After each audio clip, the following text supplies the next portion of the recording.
Hey group, welcome back. I got something different today. Found this recipe from back in the mid-late 1950s from the Campbell Soup Company.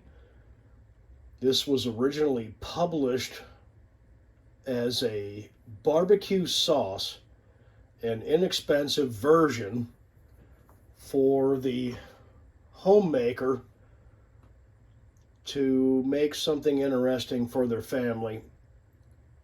Here is a little highlight. This is a portion of the original magazine article. I've made this before and I've realized that it's lacking. I'm going to use this base recipe and I'm going to add something to it to bring it into the future. Not too much, it needs to be simple. My intention is to make a hot dog Coney sauce that has a little bit of a tang and some actual flavor to it.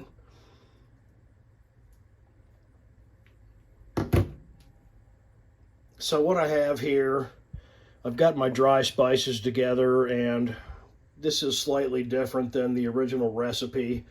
I have my tablespoon of brown sugar. I also have a teaspoon of black pepper, a teaspoon of kosher salt. I went with a half teaspoon of granulated garlic, and I went ahead and added a quarter teaspoon of everyone's favorite accent slash MSG.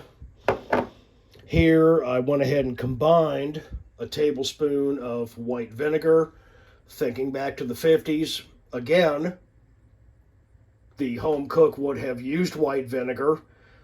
I have a tablespoon of Lee and Perrin's Worcestershire sauce, or Worcestershire, and I added in the sweet relish. They call for a quarter of a cup, so I went with a quarter of a cup. This is actually Chicago neon green sweet relish. And based on the recipe, 1 can of, Campbell's condensed tomato soup, not from the 1950s. This is actually edible. That's what we're going with. And instead of a quarter cup of white or yellow onion, likely yellow onion from back in that day, I have some green onions that I have regrown several times in a cup of water, and I'm going to chop those up to roughly come out to about my quarter cup of onion that's required. So let's go ahead and get after it.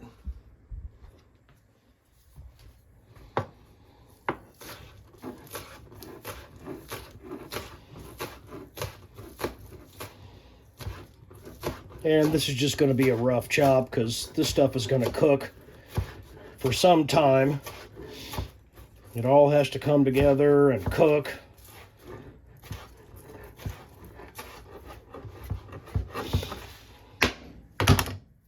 Good enough.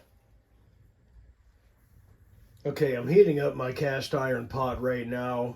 I'm going to add a dash of our favorite Evo right before my green onions go in. Just a dash, maybe about a tablespoon, roughly. I wouldn't go any more than 2 tablespoons. You really don't need to.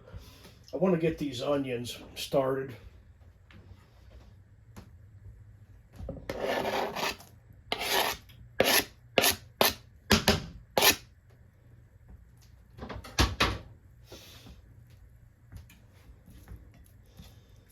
Give them a quick shuffle. Just want to get those heated up a little bit before I add the rest of the stuff. My pan is beginning to get warmed up nice. My onions are beginning to snap and crackle just a little bit. Again, I don't want too hot. I don't want burnt. So in just a moment or two here, I'm going to begin adding some of the other ingredients. Time to add in. I've got my wet ingredients here. I want to get those in first. That is the vinegar Worcestershire sauce, the sweet relish. And then I'm going to add my dry ingredients that I already explained. I want to get those going, get that combined.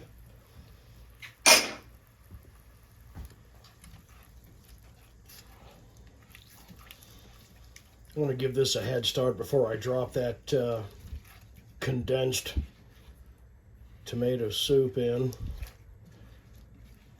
Just want to give this a chance to really get moving.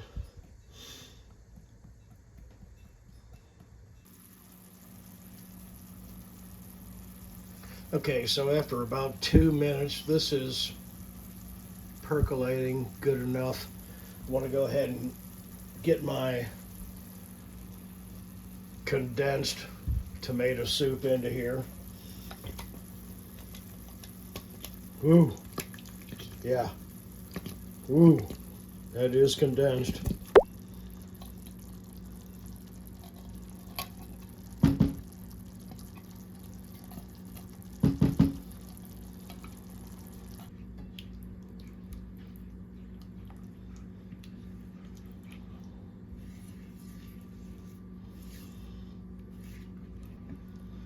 I'm still on medium heat with this pan, and I am going to turn it back just a little bit.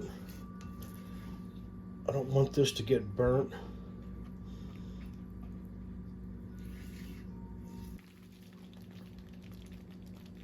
Okay, I've got my heat level just below medium, and this concoction is already percolating, simmering a little bit.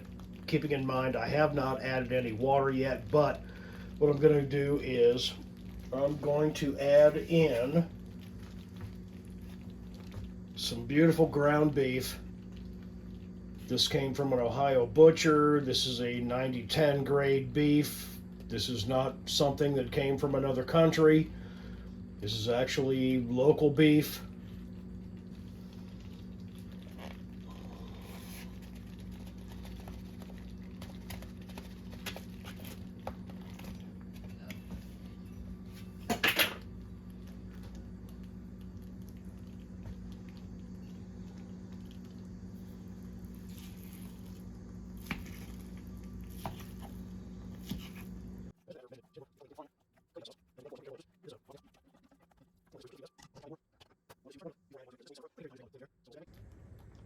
Okay, after about 5 minutes, this is slow simmering, which is what I want. I'm preparing to add in some water. I may go with a cup, maybe a cup and a half of water. Give it a good stir, put the lid on it, and let it simmer on a medium low for a short period of time before I drop in the hot dogs. So here I've got a cup and a half of water. I'm going to dump that in right now. Give it a quick stir. My heat is still a medium low. This is the consistency I'm looking for now at this point. Okay, 30 minutes at a low simmer. Give this a stir. I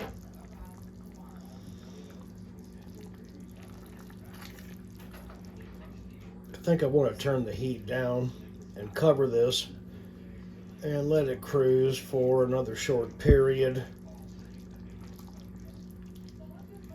This just needs time to cook down, get a little thicker, which is what we will do. Smells good. All right, this has been simmering for a good 45 minutes. I took the heat down considerably closer to low simmer. It appears we are going to be preparing a special mac and cheese to go with this. So we do still have time. I want this to cook down more. It's a little bit on the thin side, but it does look and smell really good. So I'm going to keep this process going, and we'll move forward with the delicious mac and cheese. Do I need to say I'm grating cheese? Well, tell the beautiful people out there that you're attempting to grate cheese and you're cranking the wrong direction. Now you're making progress. You're doing good. Keep moving. We've discovered that beautiful rotary cheese grater seems to work much, much better on a smooth, beautiful glass top. 2 cups of milk. You need to Bring speak it up. to a simmer. You're not speaking, you're not using your husband voice. The microphone's over here. Speak I'm not up. yelling at you. Why would I use my husband voice? You should use the husband voice. 2 cups milk. That's better. Bring it to a simmer. And take 1/4 flour. Put it in a bowl. 1/4 what? 1/4 cup of flour. And 1/2 cup of milk. Put that in a bowl. And mix it. Do not do anything with it until your milk simmers. So don't put it in my flour mixture in my milk yet. Don't touch it. So what you're really trying to say is that I'm not allowed to touch it? Yes. Don't touch it. I know how you like to touch things when you're cooking, but don't touch it.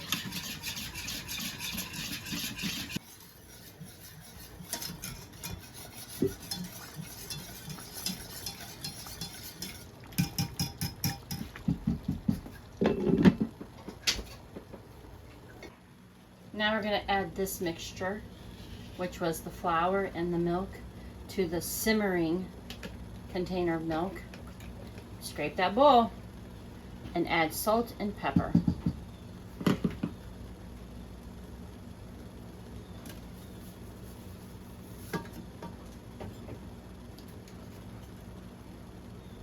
Mr. Pitmaster loves pepper, but Mrs. Pitmaster does not, so we try to do a happy medium. Simmer this for 5 minutes, stirring constantly, and after 5 minutes you'll add your cheese that you grated, which is 3/4 cup. It says 3/4 cup of cheese, but of course we like cheese. You stir that together, let it all melt, and then after your noodles have boiled and they are the texture you want them, you mix the sauce and the noodles together in a pan. Can't believe how cheese melts that we grate ourselves versus cheese that we don't grate. I'm glad I started buying cheese we grate ourselves. Okay, we're going to give this a try. It's called the Curl-A-Dog machine. Place your hot dogs in there. Let's see what happens. I got hot dogs. It's supposed to score them. Press down, then press, and pull out. Oh my. Look at that. It actually works. Let's try another.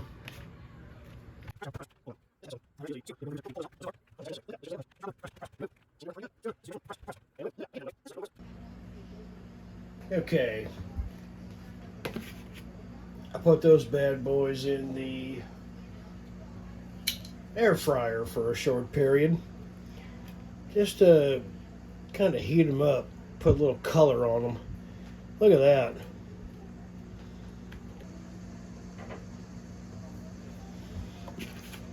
Let's just do it. In they go. Take a swim.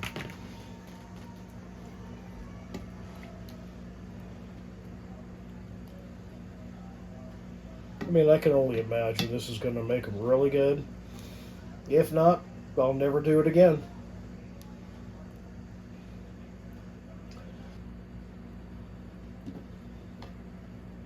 So I'm going to put the lid on it and let it cruise for maybe 20 minutes. A few moments later.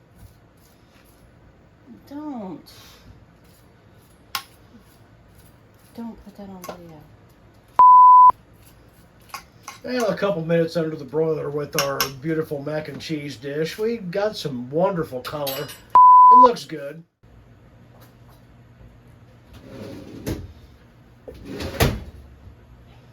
All right. This is pretty much done.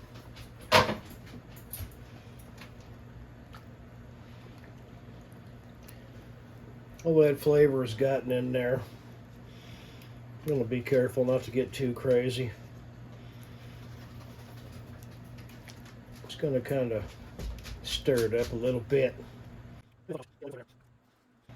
All right, I'm going to turn the heat off. It's been on the low simmer.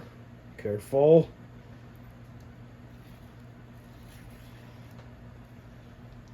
I'm going to cut it off, put the lid on it. It'll stay warm for a few minutes.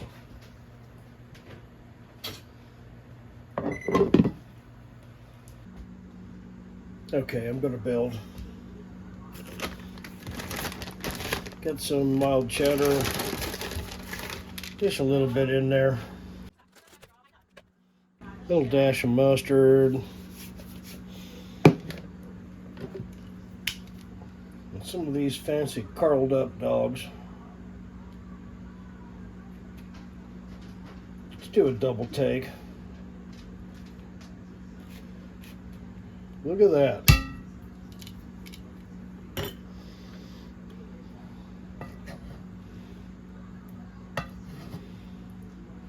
Some of that classic sauce on there.